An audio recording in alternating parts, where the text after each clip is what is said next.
Assalamualaikum warahmatullahi wabarakatuh. Perkenalkan, nama saya Linda Nuriani, Prodi Komunikasi Penyiaran Islam atau KPI semester 5. Di sini saya akan menyelesaikan tugas mata kuliah Jurnalistik Online. Dosen pengampu Bapak Supriyadi, SPMM. Baiklah, saya akan menjelaskan sedikit. Di zaman digital seperti sekarang ini, bentuk komunikasi pemasaran di internet melalui media sosial sudah lumrah dilakukan. Wartawan media online tidak hanya dituntut terampil menulis naskah berita, tapi juga dituntut menguasai fotografi, videografi, dan infografi, serta digabung menjadi satu. Seperti contoh, sebuah radio dapat menampilkan berita berisi foto, video, dan juga tulisan, tidak hanya rekaman suara saja. Begitu pula dengan website, televisi, dan koran. Dan juga media online ini dapat membuat kita berinteraksi sama pembaca atau pendengar, atau bahkan memudahkan kita untuk berbagai pengalaman dengan menulis berita ataupun membaca berita. Hal tersebut membuat nilai suatu berita semakin baik. Gunakan untuk membuat diari yang bisa dibagikan secara online. Seiring bertambahnya populernya blog kala itu, semakin banyak yang menyadari kalau blog tidak hanya sekedar diari online, tapi bisa digunakan untuk membuat website yang menyampaikan beragam konten dan informasi. Sebuah cara baru berkomunikasi di internet kala itu, sehingga blog dengan di sini terminologi blog adalah jurnal atau artikel yang ada di internet, sedangkan blogger seseorang yang menulis jurnal atau blogging adalah kegiatan menulis jurnal atau artikel di blog, dikenal juga dengan sebutan ngeblog.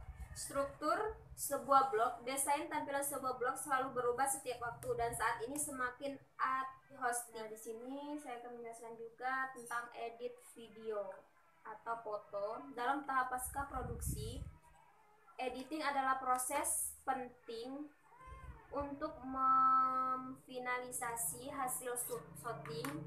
Editing adalah sebuah proses dari memilih footage hasil shooting, memotong dan merangkai potongan footage tersebut menjadi sebuah kesatuan. Adapun dua tahap utama yang harus dilalui dalam proses editing film maupun iklan. Pertama, terdapat tahap offline editing dan selanjutnya adalah tahap online editing. Selanjutnya adalah memilih dan memotong footage yang telah disinkronisasi. Di sini merupakan peran offline editor dan menyusun cerita, di mana offline editor akan fokus pada flow, text, dan theming dari potongan-potongan gambar tersebut.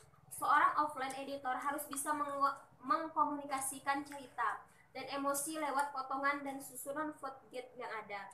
Dalam tahap ini juga sudah mulai memasukkan efek suara dan dumi musik untuk membantu offline editor menemukan feel yang tepat. Teman-teman, saya akan menjelaskan dulu tentang SEO.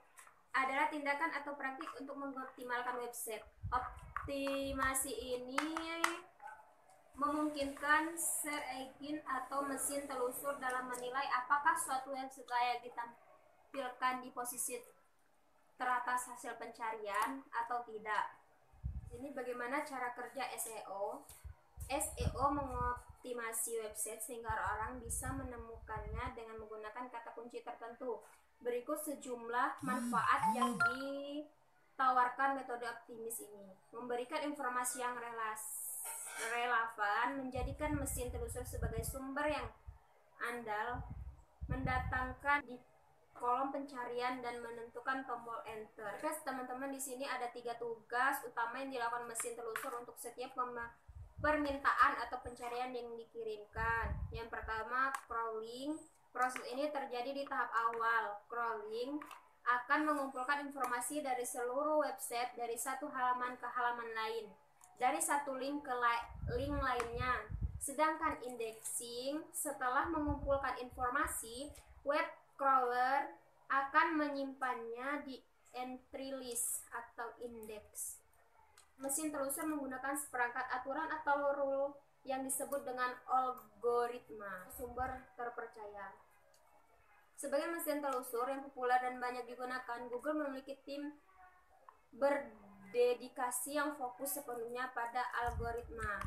Mohon maaf, di sini saya juga masih belajar.